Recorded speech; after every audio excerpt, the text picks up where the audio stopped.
We've had updates every day from Donald Trump's, President Joe Biden's doctors about COVID. How is it that the shameful mainstream media, CNN, MSNBC, Fox News, ABC, NBC, CBS, New York Times, Washington Post, how have they not demanded that Trump's doctors come out and explain his injuries?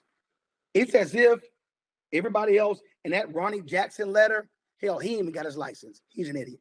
So this is the double standard here. And I'm going to go ahead and say this, and I don't care. Stephen A., I fundamentally believe a bunch of these folks in mainstream media desperately want Donald Trump back in the White House.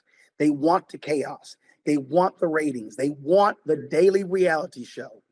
I absolutely believe it. And when you look at this coverage, how they won't cover certain things, how they won't fact check, and then they go, well, that's just Donald. No, unacceptable. Well, I'm not going to say they don't fact check, Roland. I think they do. I think here's the thing. The dude, listen, he doesn't mind embellishing. He doesn't mind lying. He'll do it to your face. The sky is blue right in front of you, and he'll tell you differently. He don't care. Wait a minute. He'll tell you the sky's green, and then you say, Donald, the sky's green. And he'll go, I ain't say it was green. And but listen, and we move on because we've grown accustomed to it. But the flip side to it is that if it works, it works. Because all he's trying to do is get back in office. And that's what it really, really comes down to. I think they fact-checked him. I just think it's a situation where, damn, you don't even have enough television real estate to highlight all the things that he says in a lot of it. Well, they say they do. Well, they won't, but they also both sides it. Both sides is, well, both sides. No. I've always had a very basic rule in my career. If you do good, I'll talk about you. If you do bad, I'll talk about you. At the end of the day, I'll talk about you. If one person lies 50 times and one person tells 5 lies, I'm not going to give the same time to the 5 lies as the 50 lies. And I think what happens is this, well, man, we can't go too hard. No, he's lying. And you have to be honest with the people. It's like I had God rest his soul, Chris Messler was a black conservative, black Republican. Chris died a few months ago.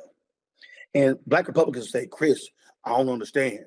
You go on Roland's show and he don't yell at you. He don't call you out. Chris said, because y'all asses lie and I don't. He said, if I lie, Roland gonna chew my ass out.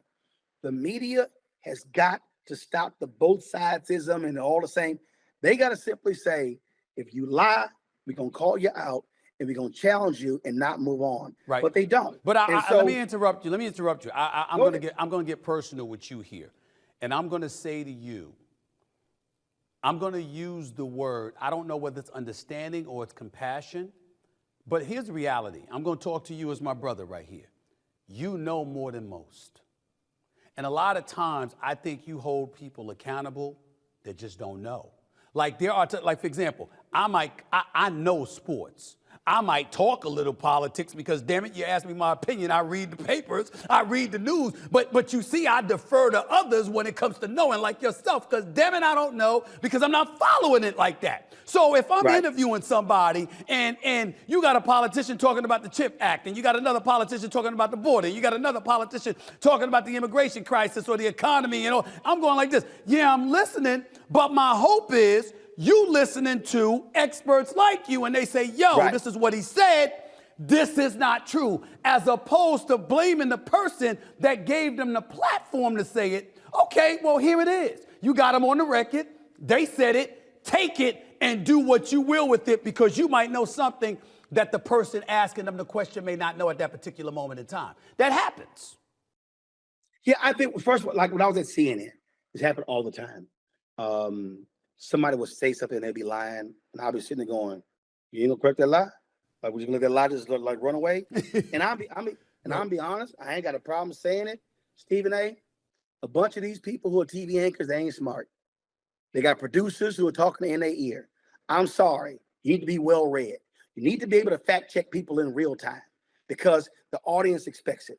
The reason I don't allow people to lie when I'm on my show, because I don't want the audience to go, Well, man, they said that. Roland didn't say nothing, so it must be true. So our job is to make sure that we are arbiters of truth.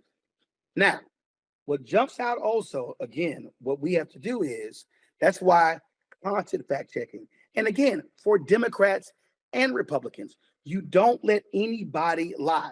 I'm gonna get this here, you're gonna crack up. So I got caught up in the airplane vortex Friday. Okay. With the breakdown. So flight attendant, maybe in Frontier or Spirit, I don't know. Older sister, she comes over and she said, hey, I'm concerned with Project 2025. We got to educate the young people. So I'm trying to listen to my gospel music. So I take my earbuds out and I was like, okay, sister, here's some graphics. You can go here, you can go there. So then she goes to sit down. So then this other sister comes over, another flight attendant. She goes, did my colleague come over here and ask you about Project 2025? I said, yes.